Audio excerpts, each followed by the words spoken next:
సిద్దిపేట జిల్లా దుబ్బాక పట్టణంలోని పద్మశాలి సంఘం భవనం నందు రాబోయే గణేష్ ఉత్సవాల సందర్భంగా శాంతి కమిటీ సమావేశం మరియు గణేష్ మండప నిర్వాహకులతో మీటింగ్ ఏర్పాటు చేశారు. ఈ సందర్భంగా దుబ్బాక సీఐ శ్రీనివాస్ మాట్లాడారు.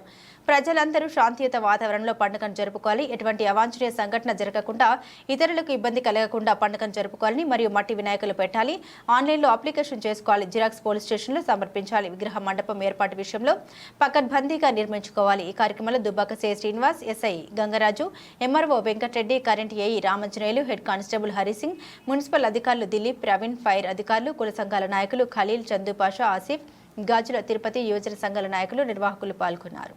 పాయింట్ ఏంటంటే నిమజ్జనం రోజు మీ సహకారం మాకెంతో ముఖ్యం.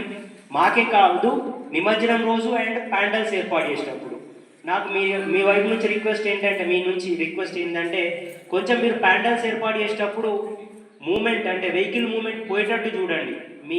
మీ వాడ ప్రజలకే మీ వాళ్ళకే కొంచెం ఇబ్బంది కాకుండా చూసి ఎక్కడ ఏర్పాటు కానీ రెవెన్యూ డిపార్ట్మెంట్ కానీ మున్సిపల్ కానీ ఇన్ఫర్మేషన్ ఇచ్చినట్టయితే సో దాని ప్రకారం మీకు ఒక సీరియల్ నెంబర్ అనేది అట్లా ఇస్తే బాగుంటుంది అనుకుంటున్నా. నేను ఎస్ఐ గారికి కూడా రిక్వెస్ట్ చేస్తున్నా.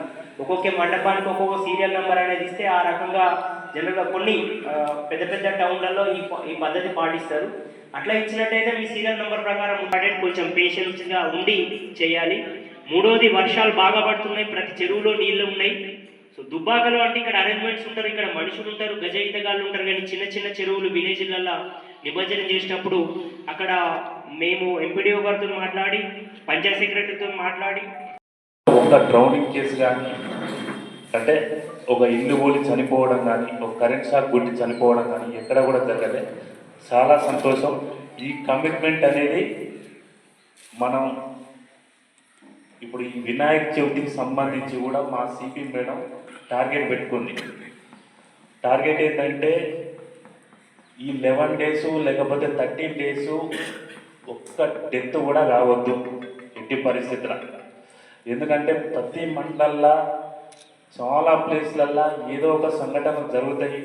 నీళ్ళలో మునిగి చనిపోవడం, ఈ కరెంట్ షాక్ పెట్టి చనిపోవడం, ఆ నిమజ్జనం రోజు వెహికల్స్ గుద్దుకొని చనిపోవడం. మన ఫస్ట్ టార్గెట్ ఏంటంటే ఈ 11 days సంబంధించి ఒక్క లైఫ్ కూడా లాస్ కావద్దు. అది మనందరి మెయిన్ టార్గెట్. నెక్స్ట్ వచ్చేసి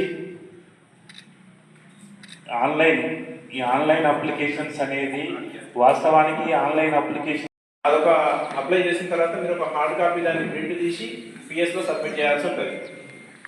దాని తర్వాత మీరు మండపం ఏర్పాటు చేసుకున్న తర్వాత మేము విజిట్ చేస్తాము. విజిట్ చేసినప్పుడు ఇంకేమైనా ఉంటే కూడా మనం దాన్ని సరి చేయడానికి వీలవుతుంది.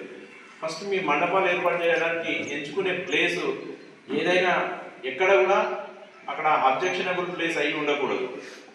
ముఖ్యమైన పాయింట్ ఇది. మీరు స్టార్టింగ్లోనే అక్కడ మీరు ఒక మండపం ఏర్పాటు చేసుకోవాలంటే ఎవరైతే ఓనర్ ప్లేస్ చేస్తున్నారో వాళ్ళ పర్మిషన్ ఖచ్చితంగా తీసుకోవాలి. అండ్ ఇంకొకటి, ఈ రోడ్లు ఇంకేదైనా ట్రాఫిక్ అంతరాయం అయ్యే ప్లేస్లలో గతంలో ఏదైతే ఉన్నాయో దుబ్బాక టౌన్లోనైతే లాస్ట్ ఇయర్ డిస్టర్బెన్స్ ఎక్కడ లేవు. అదే ప్లేస్లలో ఏర్పాటు చేస్తే ఇబ్బంది లేదు. కొత్త ప్లేస్లో ఏర్పాటు చేయాలంటే మాత్రం ఖచ్చితంగా మళ్ళీ పర్మిషన్ తీసుకోవాలి. మండపాలు కూడా గతంలో ఏర్పాటు చేసిన వాళ్ళకైతే ఈ పర్మిషన్ అప్లై చేసుకోవాలి. గతంలో కాకుండా కొత్త